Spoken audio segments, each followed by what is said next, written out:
क्या आप भी देश और दुनिया की खबरों से रह जाते हैं बेखबर? तो सब्सक्राइब कर लीजिए हमारे HT न्यूज चैनल को और बेल आइकॉन को दबाना मत भूलिएगा। अमेरिका द्वारा ईरान के कमांडर जनरल कासिम सुलेमानी की हत्या के बाद से ईरान और अमेरिका दोनों आमने सामने हैं। दोनों एक दूसरे के खिलाफ सख्त तेवर अपनाए हुए हैं। रविवार को डोनाल्ड ट्रंप ने ईरान को धमकी दी तो ईरान की तरफ से भी पलटवार शुरू हो गया और उसके कुछ ही समय बाद ईरान ने बड़ा ऐलान करते हुए ट्रंप पर इनाम घोषित कर दिया। ईरान की एक संस्था ने ट्रंप का सिर कलम करने पर $80 मिलियन इनाम यानी करीब 5.76 अरब रुपए का ऐलान किया है। जनरल सुलेमानी के अंतिम संस्कार के दौरान इस संस्था ने ईरान के प्रत्येक नागरिक से $1 दान करने की अपील की है।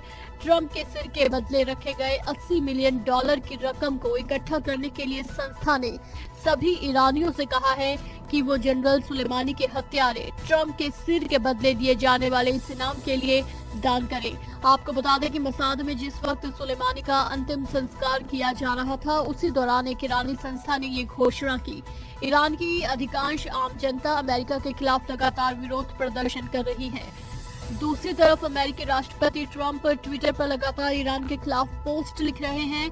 सिर पर इनाम के ऐलान के बाद ट्रंप ने भी एक ट्वीट किया। उन्होंने कहा, ईरान अगर किसी यूएस प्रतिष्ठान और अमेरिकन को चोट पहुंचाता है तो उसे तत्काल और पूरी तरह से खतरनाक अंदाज में जवाब दिया जाएगा। ऐसे कानूनी नोटिस की यूं तो जरूरत नहीं है, लेकिन मैंने फिर भी चेता दिया है। गौरतलब है कि जनरल कासिम सुलेमानी का स्थान ईरान में काफी ऊंचा था और उनकी हत्या से देशवासी उत्तेजित है। ईरान की तरफ से औपचारिक तौर पर घोषणा की गई है कि 2015 में हुए न्यूक्लियर समझौते की किसी शर्त और बंधन को अब ईरान नहीं मानेगा। ईरान के राष्ट्रपति हसन रूहानी की तरफ से जारी बयान में कहा गया, देश अब यूरेनियम संवर्धन और उनके प्रसार पर किसी पाबंदी को स्वीकार नहीं करेगा।